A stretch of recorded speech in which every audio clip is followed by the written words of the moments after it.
Welcome to Soft Hour Library. Tonight's story begins now. Close your eyes and rest. Chapter 23. The Lee Shore.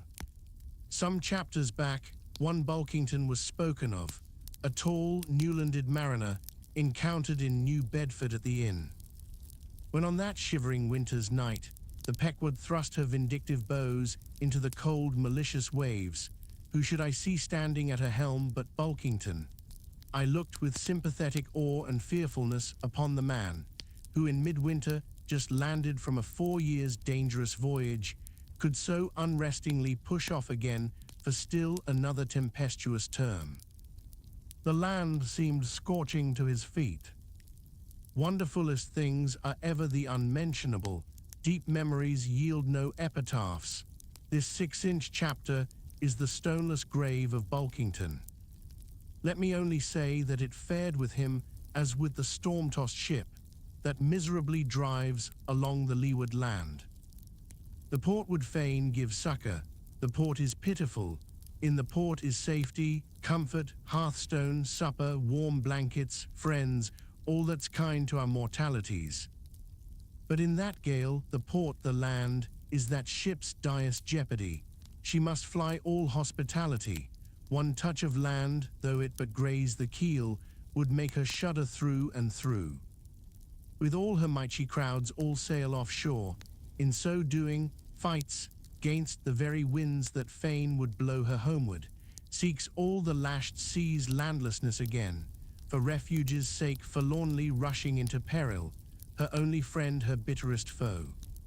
Know ye now, Bulkington, glimpses do ye seem to see of that mortally intolerable truth, that all deep, earnest thinking is but the intrepid effort of the soul to keep the open independence of her sea, while the wildest winds of heaven and earth conspire to cast her on the treacherous, slavish shore.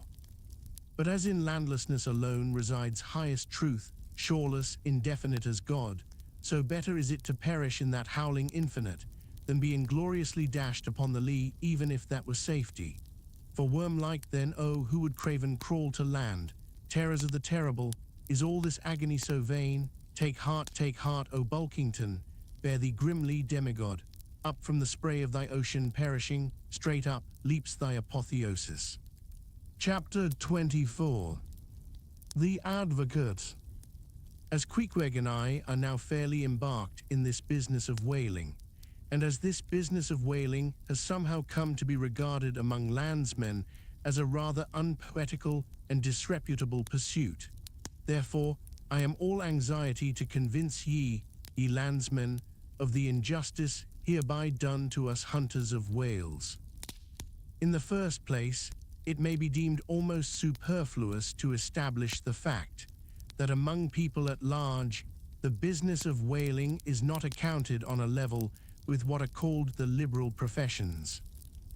If a stranger were introduced into any miscellaneous metropolitan society, it would but slightly advance the general opinion of his merits, were he presented to the company as a harpooner, say, and if in emulation of the naval officers he should append the initials S. W. Ev. Sperm whale fishery to his visiting card, such a procedure would be deemed preeminently presuming and ridiculous. Doubtless one leading reason why the world declines honoring us whalemen is this: they think that, at best, our vocation amounts to a butchering sort of business, and that when actively engaged therein, we are surrounded by all manner of defilements. Butchers we are, that is true. But butchers also, and butchers of the bloodiest badge, have been all martial commanders, whom the world invariably delights to honor.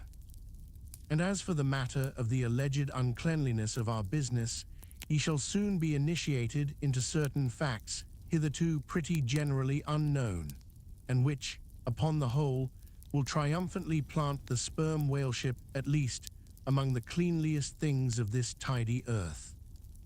But even granting the charge in question to be true, what disordered slippery decks of a whaleship are comparable to the unspeakable carrion of those battlefields, from which so many soldiers return to drink in all ladies' plaudits. And if the idea of peril so much enhances the popular conceit of the soldier's profession, let me assure ye that many a veteran who has freely marched up to a battery would quickly recoil at the apparition of the sperm whale's vast tail, fanning into eddies the air over his head. For what are the comprehensible terrors of man compared with the interlinked terrors and wonders of God? But though the world scouts at us whale hunters, yet does it unwittingly pay us the profoundest homage, yea, and all-abounding adoration, for almost all the tapers, lamps, and candles that burn round the globe burn, as before so many shrines, to our glory. But look at this matter in other lights, weigh it in all sorts of scales, see what we whalemen are and have been. Why did the Dutch in De Witt's time have admirals of their whaling fleets? Why did Louis XVI of France, at his own personal expense, fit out whaling ships from Dunkirk, and politely invite to that town some score or two of families from our own island of Nantucket? Why did Britain between the years 1750 and 1788 pay to her whalemen in bounties upwards of £1,000,000? And lastly, how comes it that we whalemen of America now outnumber all the rest of the banded whalemen in the world, sail a navy of upwards of 700 vessels, manned by 18,000 men, yearly consuming $4 million, the ship's worth, at the time of sailing, $20 million, and every year importing into our harbors a well-reaped harvest of $7 million? How comes all this, if there be not something puissant in whaling? But this is not the half. Look again. I freely assert that the cosmopolite philosopher cannot, for his life, point out one single peaceful influence, which within the last 60 years has operated more potentially upon the whole broad world, taken in one aggregate, than the high and mighty business of whaling.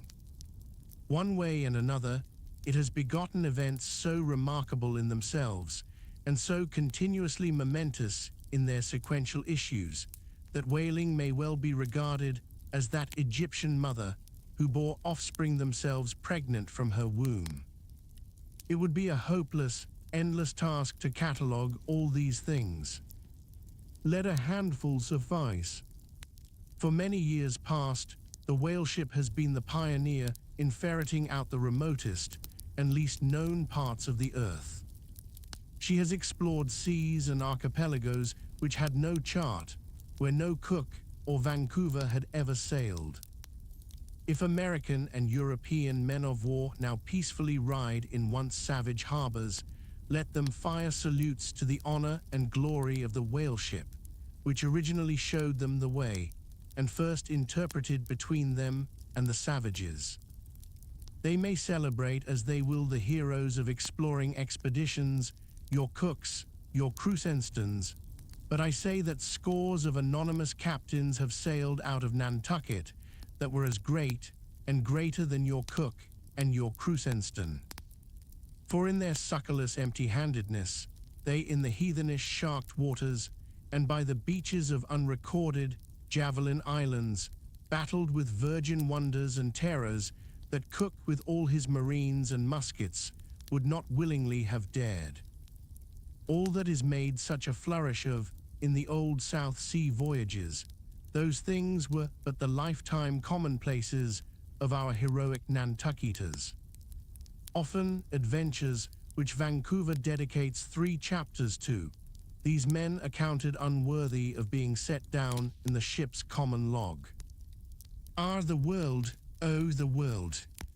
Until the whale fishery rounded Cape Horn, no commerce but colonial, scarcely any intercourse but colonial, was carried on between Europe and the long line of the opulent Spanish provinces on the Pacific coast. It was the whalemen who first broke through the jealous policy of the Spanish crown touching those colonies, and if space permitted, it might be distinctly shown how from those whalemen at last eventuated the liberation of Peru, Chile, and Bolivia from the yoke of old Spain, and the establishment of the eternal democracy in those parts. That great America on the other side of the sphere, Australia, was given to the enlightened world by the whaleman. After its first blunder-born discovery by a Dutchman, all other ships long shunned those shores as pestiferously barbarous, but the whale ship touched there. The whale ship is the true mother of that now mighty colony. Moreover, in the infancy of the first Australian settlement, the emigrants were several times saved from starvation by the benevolent biscuit of the whale ship, luckily dropping an anchor in their waters.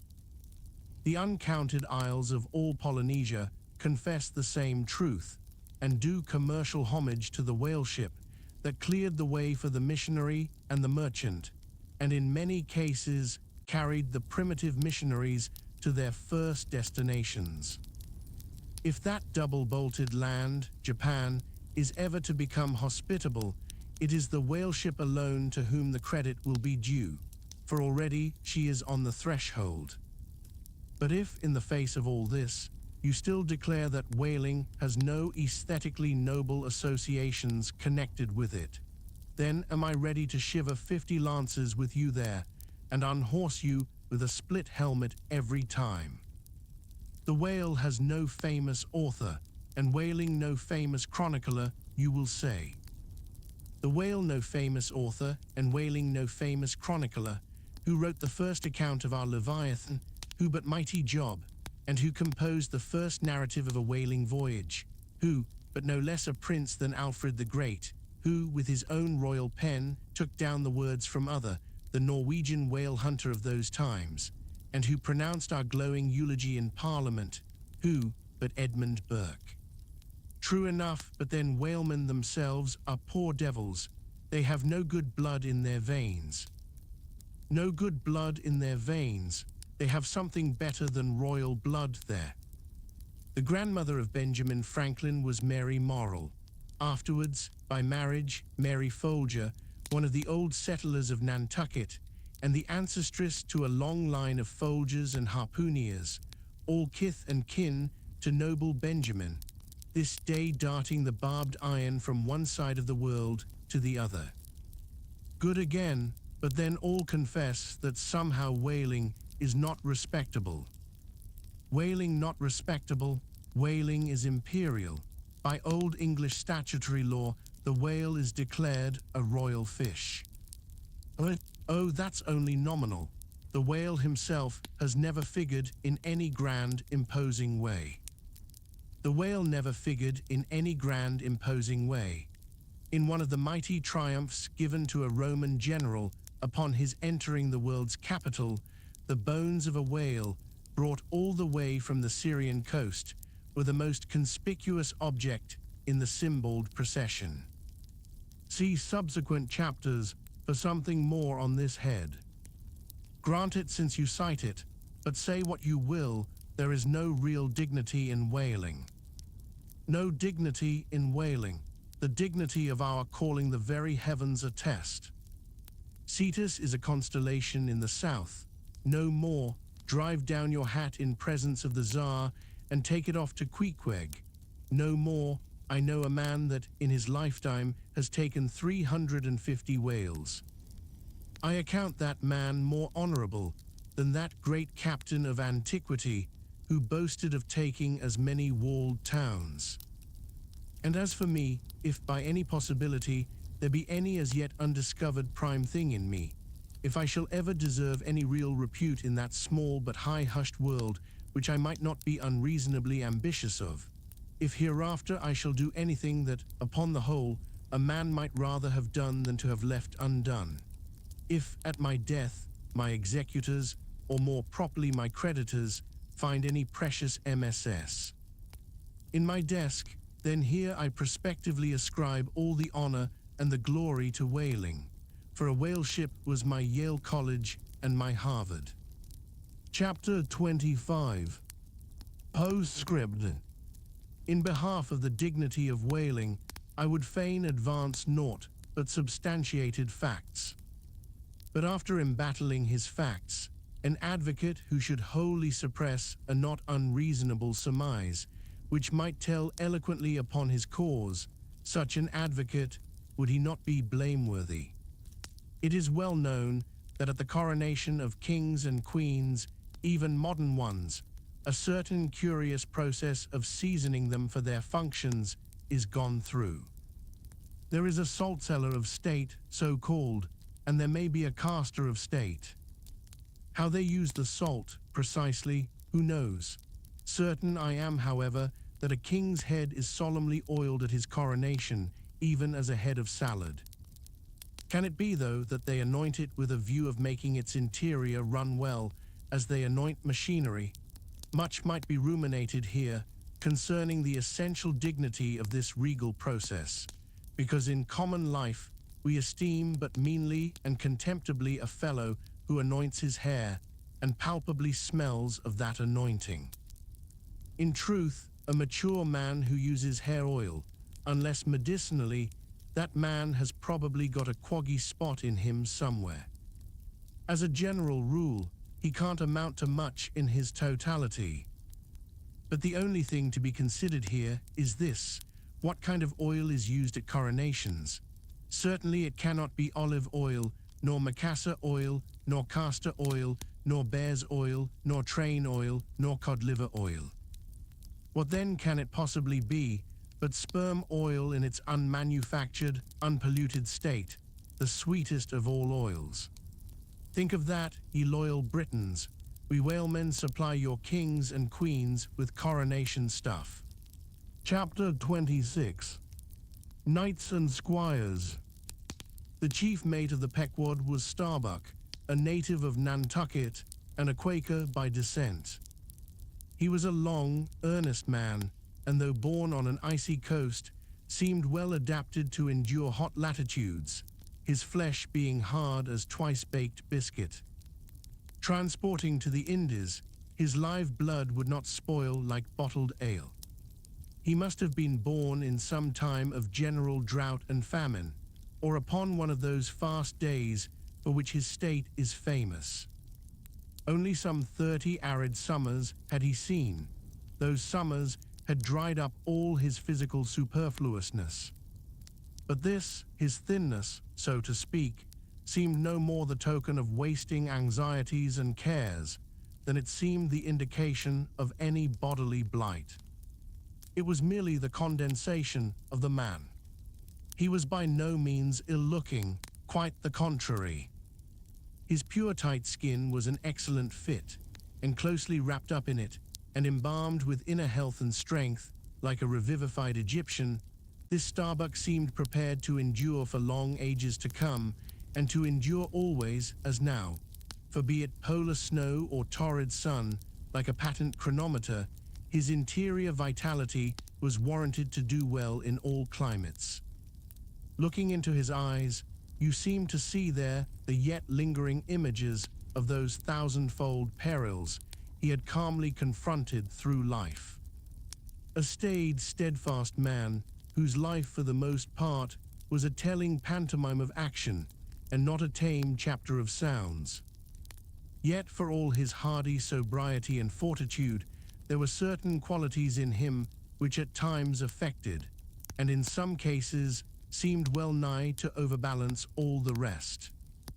Uncommonly conscientious for a seaman, and endued with a deep natural reverence, the wild watery loneliness of his life did therefore strongly incline him to superstition, but to that sort of superstition which in some organizations seems rather to spring, somehow, from intelligence than from ignorance. Outward portents and inward presentiments were his. And if at times these things bent the welded iron of his soul, much more did his faraway domestic memories of his young Cape wife and child tend to bend him still more from the original ruggedness of his nature, and open him still further to those latent influences which, in some honest-hearted men, restrain the gush of daredevil daring, so often evinced by others in the more perilous vicissitudes of the fishery. "I will have no man in my boat," said Starbuck, "who is not afraid of a whale." By this he seemed to mean not only that the most reliable and useful courage was that which arises from the fair estimation of the encountered peril, but that an utterly fearless man is a far more dangerous comrade than a coward. "Aye, aye," said Stubb, the second mate. "Starbuck there is as careful a man as you'll find anywhere in this fishery. But we shall ere long see what that word, careful, precisely means when used by a man like Stubb, or almost any other whale hunter. Starbuck was no crusader after perils. In him courage was not a sentiment, but a thing simply useful to him and always at hand upon all mortally practical occasions. Besides, he thought perhaps that in this business of whaling, courage was one of the great staple outfits of the ship, like her beef and her bread, and not to be foolishly wasted. Wherefore he had no fancy for lowering for whales after sundown, nor for persisting in fighting a fish that too much persisted in fighting him. For thought Starbuck, I am here in this critical ocean to kill whales for my living, and not to be killed by them for theirs, and that hundreds of men had been so killed Starbuck well knew. What doom was his own father's? Where, in the bottomless deeps, could he find the torn limbs of his brother? With memories like these in him, and moreover given to a certain superstitiousness, as has been said, the courage of this Starbuck which could, nevertheless, still flourish, must indeed have been extreme. But it was not in reasonable nature that a man so organized, and with such terrible experiences and remembrances as he had, it was not in nature that these things should fail in latently engendering an element in him, which, under suitable circumstances, would break out from its confinement and burn all his courage up. And brave as he might be, it was that sort of bravery chiefly visible in some intrepid men, which, while generally abiding firm in the conflict with seas, or winds, or whales, or any of the ordinary irrational horrors of the world, yet cannot withstand those more terrific, because more spiritual terrors, which sometimes menace you from the concentrating brow of an enraged and mighty man. But with a coming narrative to reveal in any instance the complete abasement of poor Starbuck's fortitude, scarce might I have the heart to write it, for it is a thing most sorrowful, nay shocking, to expose the fall of valor in the soul. Men may seem detestable as joint stock companies and nations. Knaves, fools, and murderers there may be. Men may have mean and meager faces. But man, in the ideal, is so noble and so sparkling, such a grand and glowing creature, that over any ignominious blemish in him all his fellows should run to throw their costliest robes. That immaculate manliness we feel within ourselves, so far within us, that it remains intact though all the outer characters seem gone, bleeds with keenest anguish at the undraped spectacle of a valor-ruined man. Nor can piety itself, at such a shameful sight, completely stifle her upbraidings against the permitting stars. But this august dignity I treat of is not the dignity of kings and robes, but that abounding dignity which has no robed investiture. Thou shalt see it shining in the arm that wields a pick or drives a spike, that democratic dignity which on all hands radiates without end from God himself, the great God absolute, the center and circumference of all democracy, his omnipresence, our divine equality. If then to meanest mariners and renegades and castaways I shall hereafter ascribe high qualities, though dark, weave round them tragic graces, if even the most mournful, perchance the most abased, among them all, shall at times lift himself to the exalted mounts, if I shall touch that workman's arm with some ethereal light, if I shall spread a rainbow over his disastrous set of sun, then against all mortal critics bear me out in it, thou just spirit of equality, which hast spread one royal mantle of humanity over all my kind. Bear me out in it, thou great democratic God, who didst not refuse to the swart convict, Bunyan, the pale poetic pearl, thou who didst clothe with doubly hammered leaves of finest gold the stumped and paupered arm of old Cervantes, thou who didst pick up Andrew Jackson from the pebbles, who didst hurl him upon a war horse, who didst thunder him higher than a throne, thou who in all thy mighty earthly marchings ever cullest thy selectest champions from the kingly commons, bear me out in it, O God. Chapter 27. Knights and Squires. Stubb was the second mate. He was a native of Cape Cod, and hence, according to local usage, was called a Cape Cod man. A happy-go-lucky, neither craven nor valiant, taking perils as they came with an indifferent air, and while engaged in the most imminent crisis of the chase, toiling away, calm and collected as a journeyman joiner engaged for the year. Good-humored, easy and careless, he presided over his whaleboat as if the most deadly encounter were but a dinner, and his crew all invited guests.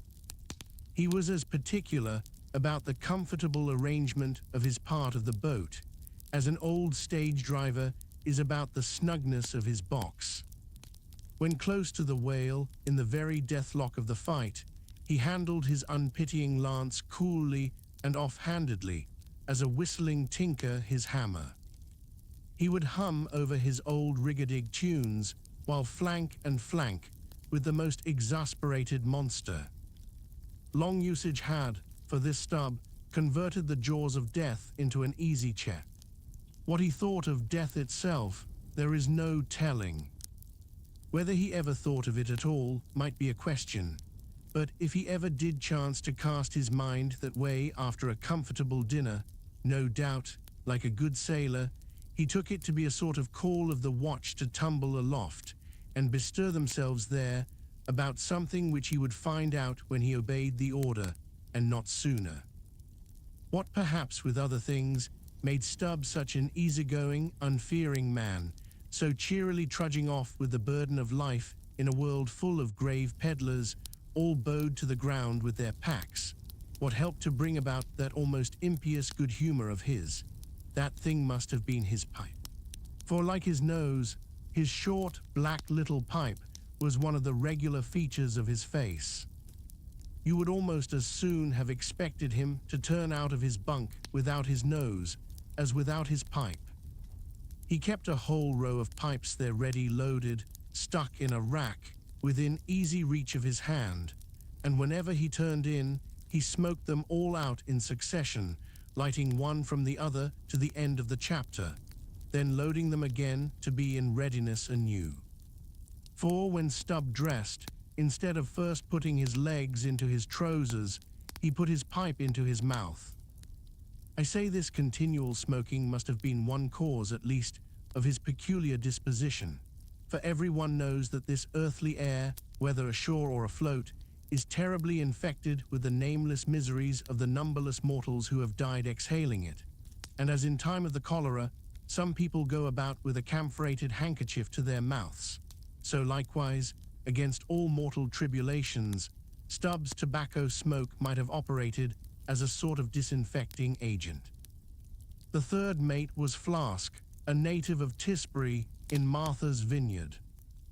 A short, stout, ruddy young fellow, very pugnacious concerning whales, who somehow seemed to think that the great leviathans had personally and hereditarily affronted him, and therefore it was a sort of point of honor with him to destroy them whenever encountered. So utterly lost was he to all sense of reverence for the many marvels of their majestic bulk and mystic ways, and so dead to anything like an apprehension of any possible danger from encountering them, that in his poor opinion the wondrous whale was but a species of magnified mouse, or at least water rat, requiring only a little circumvention and some small application of time and trouble in order to kill and boil. This ignorant, unconscious fearlessness of his made him a little waggish in the matter of whales. He followed these fish for the fun of it, and a 3 years' voyage round Cape Horn was only a jolly joke that lasted that length of time. As a carpenter's nails are divided into wrought nails and cut nails, so mankind, may be similarly divided. Little Flask was one of the wrought ones, made to clinch tight and last long. They called him King Post on board of the Pequod, because, in form, he could be well likened to the short, square timber known by that name in Arctic whalers, and which by the means of many radiating side timbers inserted into it, serves to brace the ship against the icy concussions of those battering seas. Now these three mates, Starbuck, Stubb, and Flask, were momentous men. They it was who, by universal prescription, commanded three of the Pequod's boats as headsmen. In that grand order of battle, in which Captain Ahab would probably marshal his forces to descend on the whales, these three headsmen were as captains of companies.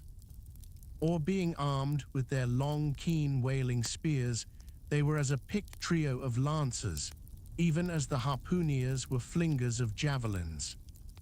And since in this famous fishery, each mate or headsman, like a Gothic knight of old, is always accompanied by his boat steerer or harpooneer, who in certain conjunctures provides him with a fresh lance, when the former one has been badly twisted or elbowed in the assault, and moreover, as there generally subsists between the two a close intimacy and friendliness, it is therefore but meet that in this place we set down who the Pequod's harpooneers were, and to what headsman each of them belonged. First of all was Queequeg, whom Starbuck, the chief mate, had selected for his squire. But Queequeg is already known. Next was Tashtego, an unmixed Indian from Gay Head, the most westerly promontory of Martha's Vineyard, where there still exists the last remnant of a village of red men, which has long supplied the neighboring island of Nantucket with many of her most daring harpooneers. In the fishery, they usually go by the generic name of Gay Headers. Tashtego's long, lean, sable hair, his high cheekbones and black rounding eyes, for an Indian, oriental in their largeness, but Antarctic in their glittering expression, all this sufficiently proclaimed him an inheritor of the unvitiated blood of those proud warrior hunters, who, in quest of the great New England moose, had scoured, bow in hand, the aboriginal forests of the May. But no longer snuffing in the trail of the wild beasts of the woodland, Tashtego now hunted in the wake of the great whales of the sea, the unerring harpoon of the sun fitly replacing the infallible arrow of the sires. To look at the tawny brawn of his lithe, snaky limbs, you would almost have credited the superstitions of some of the earlier Puritans, and half believed this wild Indian to be a son of the prince of the powers of the air. Tashtego was Stubb, the second mate's squire. Third among the harpooneers was Daggoo, a gigantic, coal-black Negro savage with a lion-like tread, an Ahasuerus to behold. Suspended from his ears were two golden hoops, so large that the sailors called them ring bolts, and would talk of securing the topsail halyards to them. In his youth, Daggoo had voluntarily shipped on board of a whaler, lying in a lonely bay on his native coast. And never having been anywhere in the world but in Africa, Nantucket, and the pagan harbors most frequented by whalemen, and having now led for many years the bold life of the fishery in the ships of owners, uncommonly heedful of what manner of men they shipped, Daggoo retained all his barbaric virtues, and erect as a giraffe, moved about the decks in all the pomp of 6'5" in his socks. There was a corporeal humility in looking up at him, and a white man standing before him seemed a white flag come to beg truce of a fortress. Curious to tell, this imperial Negro, Ahasuerus Daggoo, was the squire of Little Flask, who looked like a chessman beside him. As for the residue of the Pequod's company, be it said, that at the present day not one in two of the many thousand men before the mast employed in the American whale fishery are Americans born, though pretty nearly all the officers are. Herein it is the same with the American whale fishery as with the American army and military and merchant navies, and the engineering forces employed in the construction of the American canals and railroads. The same, I say, because in all these cases, the Native American liberally provides the brains, the rest of the world as generously supplying the muscles.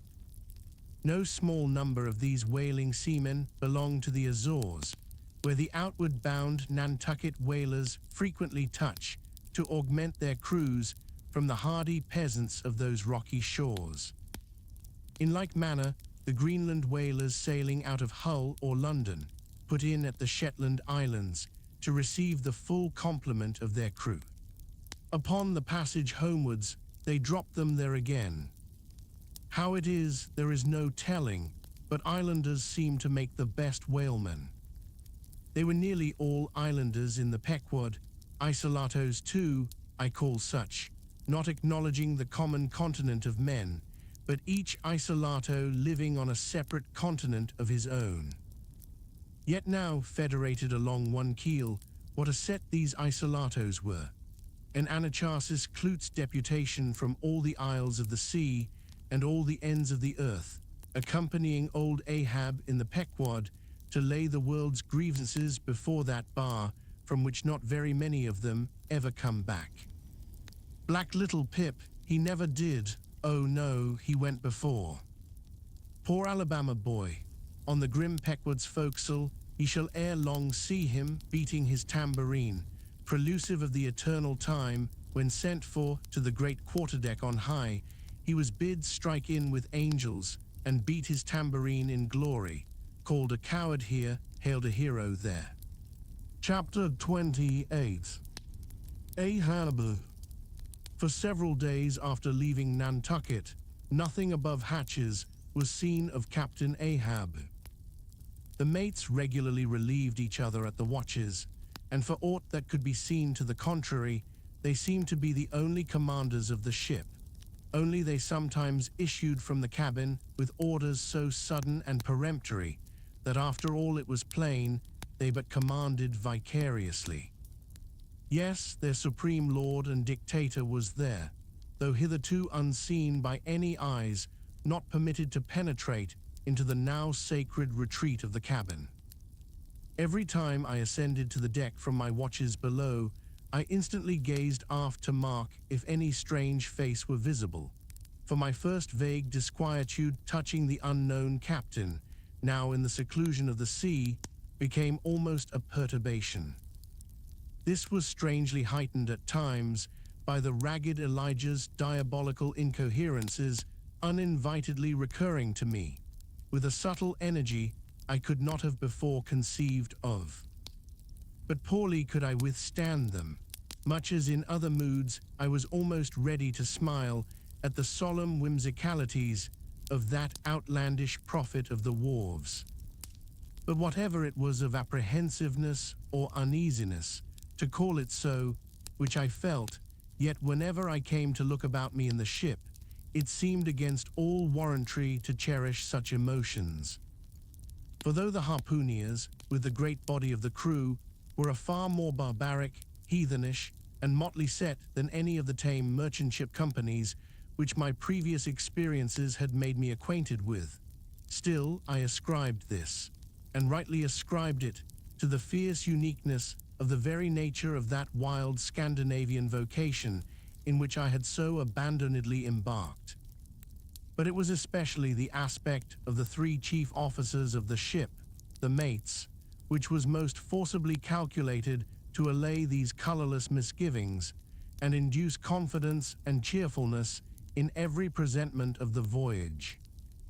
Three better, more likely sea officers and men, each in his own different way, could not readily be found, and they were every one of them Americans, a Nantucketer, a vineyarder, a Cape man. Now it being Christmas when the ship shot from out her harbor, for a space we had biting polar weather, though all the time running away from it to the southward, and by every degree and minute of latitude which we sailed, gradually leaving that merciless winter and all its intolerable weather behind us. It was one of those less lowering, but still grey and gloomy enough mornings of the transition, when with a fair wind the ship was rushing through the water with a vindictive sort of leaping and melancholy rapidity, that as I mounted to the deck at the call of the forenoon watch, so soon as I leveled my glance towards the taffrail, foreboding shivers ran over me. Reality outran apprehension. Captain Ahab stood upon his quarterdeck. There seemed no sign of common bodily illness about him, nor of the recovery from any. He looked like a man cut away from the stake, when the fire has overrunningly wasted all the limbs without consuming them, or taking away one particle from their compacted aged robustness. His whole high, broad form seemed made of solid bronze, and shaped in an unalterable mold, like Cellini's cast Perseus. Threading its way out from among his grey hairs, and continuing right down one side of his tawny, scorched face and neck, till it disappeared in his clothing, you saw a slender rod-like mark, lividly whitish. It resembled that perpendicular seam sometimes made in the straight, lofty trunk of a great tree, when the upper lightning tearingly darts down it, and without wrenching a single twig, peels and grooves out the bark from top to bottom, ere running off into the soil, leaving the tree still greenly alive, but branded.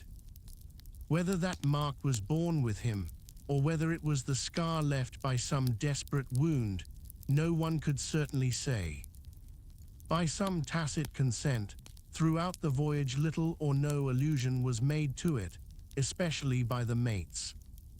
But once Tashtigo's senior, an old gay-head Indian among the crew, superstitiously asserted that not till he was full 40 years old did Ahab become that way branded, and then it came upon him, not in the fury of any mortal fray, but in an elemental strife at sea. Yet this wild hint seemed inferentially negatived by what a grey Manxman insinuated, an old sepulchral man, who, having never before sailed out of Nantucket, had never ere this laid eye upon wild Ahab.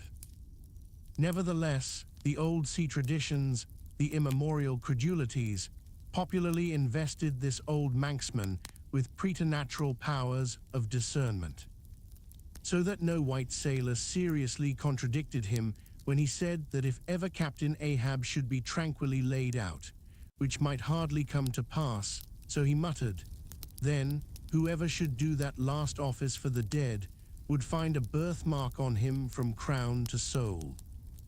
So powerfully did the whole grim aspect of Ahab affect me, and the livid brand which streaked it, that for the first few moments I hardly noted that not a little of this overbearing grimness was owing to the barbaric white leg upon which he partly stood. It had previously come to me that this ivory leg had at sea been fashioned from the polished bone of the sperm whale's jaw. Aye, he was dismasted off Japan, said the old gay-head Indian once, but like his dismasted craft, he shipped another mast without coming home for it. He has a quiver of I was struck with the singular posture he maintained. Upon each side of the Pequod's quarter deck, and pretty close to the mizzen shrouds, there was an auger hole bored about half an inch or so into the plank. His bone leg steadied in that hole, one arm elevated and holding by a shroud. Captain Ahab stood erect, looking straight out beyond the ship's ever-pitching prow. There was an infinity of firmest fortitude, a determinate, unsurrenderable willfulness in the fixed and fearless forward dedication of that glance. Not a word he spoke, nor did his officers say aught to him, though by all their minutest gestures and expressions they plainly showed the uneasy, if not painful, consciousness of being under a troubled master eye. And not only that, but moody-stricken Ahab stood before them with a crucifixion in his face, in all the nameless, regal, overbearing dignity of some mighty woe. Ere long, from his first visit in the air, he withdrew into his cabin. But after that morning, he was every day visible to the crew, either standing in his pivot hole or seated upon an ivory stool he had, or heavily walking the deck. As the sky grew less gloomy, indeed began to grow a little genial, he became still less and less a recluse, as if, when the ship had sailed from home, nothing but the dead wintry bleakness of the sea had then kept him so secluded.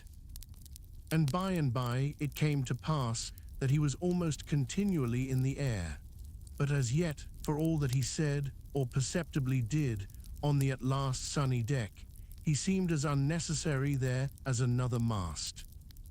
But the Pequod was only making a passage now, not regularly cruising. Nearly all whaling preparatives needing supervision the mates were fully competent to, so that there was little or nothing out of himself to employ or excite Ahab now, and thus chase away, for that one interval, the clouds that layer upon layer were piled upon his brow, as ever all clouds choose the loftiest peaks to pile themselves upon. Nevertheless, ere long, the warm, warbling persuasiveness of the pleasant, holiday weather we came to seemed gradually to charm him from his mood.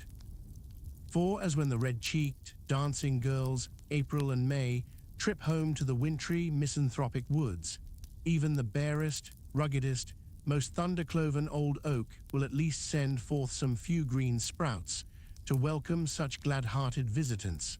So Ahab did, in the end, a little respond to the playful allurings of that girlish air. More than once did he put forth the faint blossom of a look, which in any other man would have soon flowered out in a smile. Chapter 29. Enter Ahab, to him Stabu. Some days elapsed, and ice and icebergs all astern, the Pequod now went rolling through the bright Quito spring, which, at sea, almost perpetually reigns on the threshold of the eternal August of the tropic. The warmly cool, clear, ringing, perfumed, overflowing, redundant days were as crystal goblets of Persian sherbet, heaped up, flaked up with rose-water snow. The starred and stately nights seemed haughty dames in jeweled velvets, nursing at home in lonely pride the memory of their absent conquering earls, the golden-helmeted suns. For sleeping man, 'twas hard to choose between such winsome days and such seducing nights. But all the witcheries of that unwaning weather did not merely lend new spells and potencies to the outward world. Inward they turned upon the soul, especially when the still mild hours of eve came on. Then memory shot her crystals as the clear ice most forms of noiseless twilights. And all these subtle agencies, more and more they wrought on Ahab's texture. Old age is always wakeful, as if, the longer linked with life, the less man has to do with aught that looks like death. Among sea commanders, the old greybeards will oftenest leave their berths to visit the night-cloaked deck. It was so with Ahab, only that now of late he seemed so much to live in the open air that, truly speaking, his visits were more to the cabin than from the cabin to the planks. "It feels like going down into one's tomb," he would mutter to himself, "for an old captain like me to be descending this narrow scuttle to go to my grave-dug berth." So almost every 24 hours, when the watches of the night were set, and the band on deck sentineled the slumbers of the band below, and when if a rope was to be hauled upon the forecastle, the sailors flung it not rudely down, as by day, but with some cautiousness dropped it to its place for fear of disturbing their slumbering shipmates. When this sort of steady quietude would begin to prevail, habitually, the silent steersman would watch the cabin scuttle. And ere long the old man would emerge, gripping at the iron banister to help his crippled way.